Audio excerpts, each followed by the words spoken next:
मैं अंजलि मिश्रा और स्वागत है आपका हमारे चैनल में।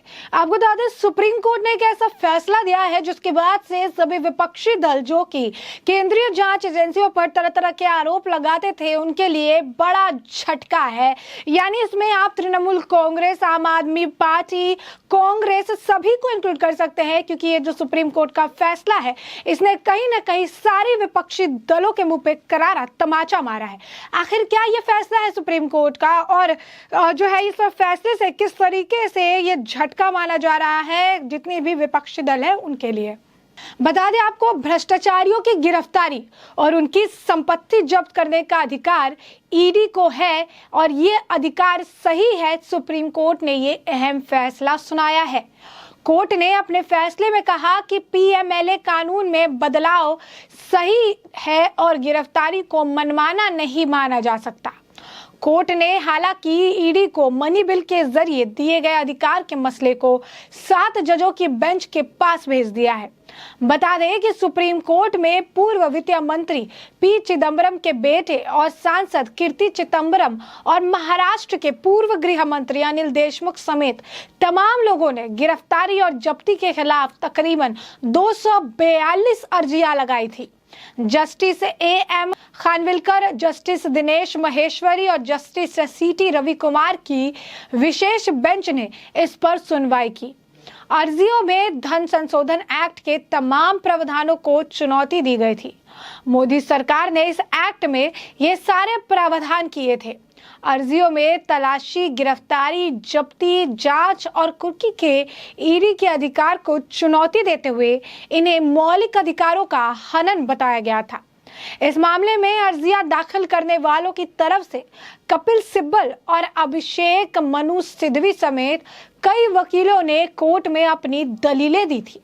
अपनी दलीलों में उन्होंने जमानत की कड़ी शर्तों, गिरफ्तारी के आधार की जानकारी ना देना, एफआईआर के समान दर्ज होने वाली ईसीआईआर कॉपी ना देना, अपराध की आय, मनी लॉन्ड्रिंग की परिभाषा, आरोपी के बयान वगैरह का मुद्दा उठाया था। वहीं केंद्र सरकार ने कोर्ट में कानून के प्रावधानों का बचाव किया था। सुप्रीम कोर्ट को केंद्र सरकार ने बताया था कि इसी कानून की वजह से बैंकों को शपथ लगाकर विदेश फरार होने वाले विजय माल्या, नीरव मोदी और मेहुल चोस्की के 18,000 करोड़ रुपए बैंक वसूल सके हैं। बता दें, धन संशोधन यानी मनी लॉन्ड्रिंग के करीब 67,000 करोड़ रुपए के मामले सुप्रीम कोर्ट में अभी भी चल रहे हैं। सॉलिसिटर जनरल तुषार मेहता ने सुप्रीम कोर्ट को बताया था कि अभी 4,700 केस की जांच चल रही है। उन्होंने बताया था कि हर साल ऐसे केस की संख्या भी बढ़ रही है। साल 2015 से 16 में पीएमएलए के 111 केस थे। अब इन केस की संख्या 981 हो चुकी है। फिर भी अमेरिका, ब्रिटेन समेत अन्य देशों में ऐसे मामलों की तुलना में भारत में केस कम है। उन्होंने ये भी बताया था कि कानून के तहत 98,368 करोड़ की अपराध से हुई कमाई का पता चला और इसे जब्त किया गया। इस कानून से आतंकियों पर भी चोट पड़ने की बात सॉलिसिटर जनरल ने कही।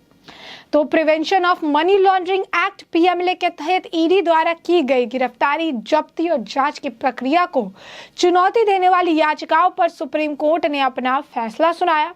सुप्रीम कोर्ट की जस्टिस एएम खानविलकर की 3 सदस्यीय बेंच ने मामले को बड़ी बेंच को ट्रांसफर करने का फैसला किया। 3 सदस्यीय बेंच ने कहा कि हमारे हिसाब से निष्कर्ष है कि यह मामला बड़ी पीठ को भेजा जाए।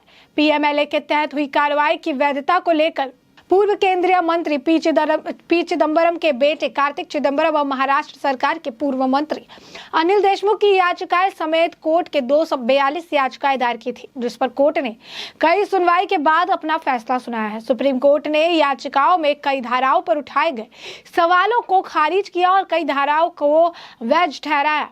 कोर्ट ने केंद्र सरकार द्वारा 2018 में किए गए संशोधन को भी सही माना। कोर्ट ने माना कि आय तलाशी और जब्ती, गिरफ्तारी के शक्ति, संपत्तियों की कुर्की और जुड़वा जमानत शर्तों की विस्तृत परिभाषा के संबंध में पीएमएलए के कड़े प्रावधान सही है। सुप्रीम कोर्ट ने कहा कि सवाल ये है कि क्या पीएमएलए के 2002 के कुछ संशोधन नहीं किए जा सकते थे।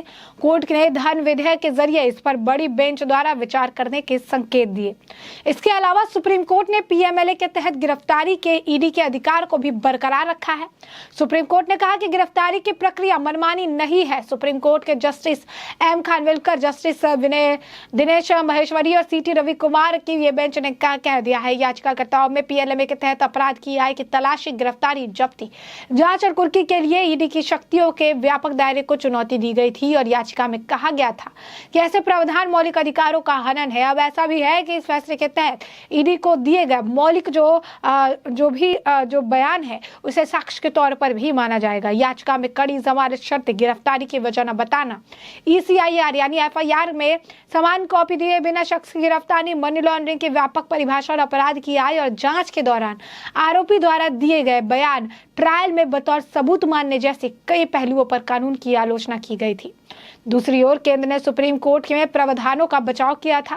केंद्र सरकार ने सुप्रीम कोर्ट को बताया कि विजय माल्या, नीरव मोदी और मेहुल चोस्की के 18,000 करोड़ रुपए के बैंकों को लौटा दिए गए हैं। याचिकाकर्ताओं ने तर्क दिया कि जांच एजेंसियां प्रभावी रूप से पुलिस शक्तियों का इस्तेमाल करती है, इसीलिए उन्हें जांच करते समय CRPC का पालन करने के लिए बाध्य होना चाहिए। चूंकि ईडी एक पुलिस एजेंसी नहीं है, इसलिए जांच के दौरान आरोपी द्वारा ईडी को दिए गए बयानों का इस्तेमाल आरोपी के खिलाफ न्यायिक कार्रवाई में किया जा सकता है, जो आरोपी के कानूनी अधिकारों के खिलाफ है।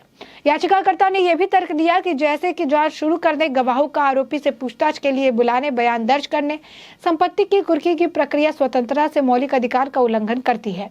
हालांकि मनी लॉन्ड्रिंग के लिए अधिकतम 7 साल की सजा है, लेकिन कानून के तहत जमानत हासिल करना बहुत ही ज्यादा मुश्किल काम है। तो सुप्रीम कोर्ट का ये फैसला किस तरीके से विपक्षी दलों के लिए जो भी ईडी पर सवाल खड़े करते नजर आए, चाहे महाराष्ट्र में जो है महाविकास आघाड़ी की सरकार हो, कांग्रेस हो, तृणमूल कांग्रेस हो, आम आदमी पार्टी हो, सभी के लिए करारा झटका है, जो केंद्रीय जांच एजेंसियों के ऊपर तमाम तरीके के आरोप और प्रत्यारोप लगाती नजर आई है। बता दें कि लगातार जिस तरीके से अब ये फैसला आया है सुप्रीम कोर्ट का, इसके बाद से जो है इस पर रिएक्शन देखने के लिए मिल रहा है। बता दें आपको कि अमित मालविया ने इस पर ट्वीट किया। अमित मालविया ने ट्वीट करके लिखा कि ईडी को मजबूत करने के लिए पीएमएलए के कड़े प्रावधान यूपीए द्वारा पेश किए गए थे। वित्त मंत्री के रूप में पी चिदम्बरम ने संशोधन पेश किए थे और सुप्रीम कोर्ट ने अभी उन्हें बरकरार रखा है। कांग्रेस और उनके समर्थकों को जश्न मनाना चाहिए कि सरकार इस मुद्दे पर उनके साथ है। तो आप देख सकते हैं कि ये जो है तंज के तौर पर उन्होंने जो है इस्तेमाल किया है। लगातार जो है किस तरीके से जो है सुप्रीम कोर्ट के इस फैसले को बेहतरीन बताया जा रहा है। बता दें कि एलपी पंत की तरफ से भी ट्वीट किया गया।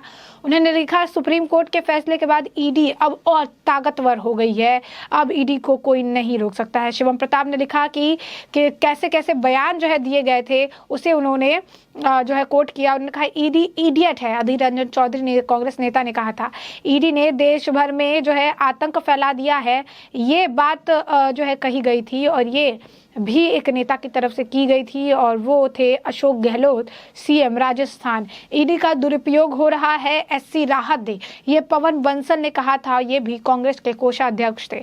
और ईडी की कार्रवाई सही है और ईडी को गिरफ्तारी की इजाजत है, ये बात अब सुप्रीम कोर्ट ने कह के सभी के मुंह पर ताले लगा दिए हैं। तो ऐसे में आपको बता दें कि लगातार जो है इस फैसले की काफ़ी सराहना जो है वो देखने के लिए मिल रही है। कह रहे हैं कि काफ़ी बेहतरीन फैसला है कोर्ट की तरफ से।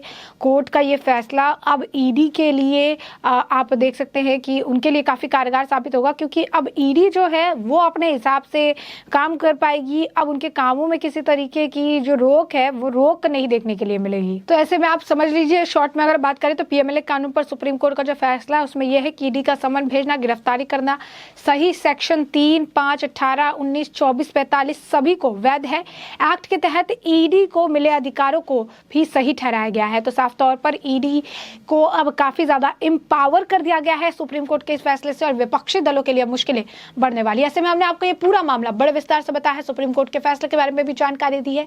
अब इस पूरे मामले पर आपकी जो राय हो कमेंट सेक्शन में कमेंट करके जरूर साझा करें।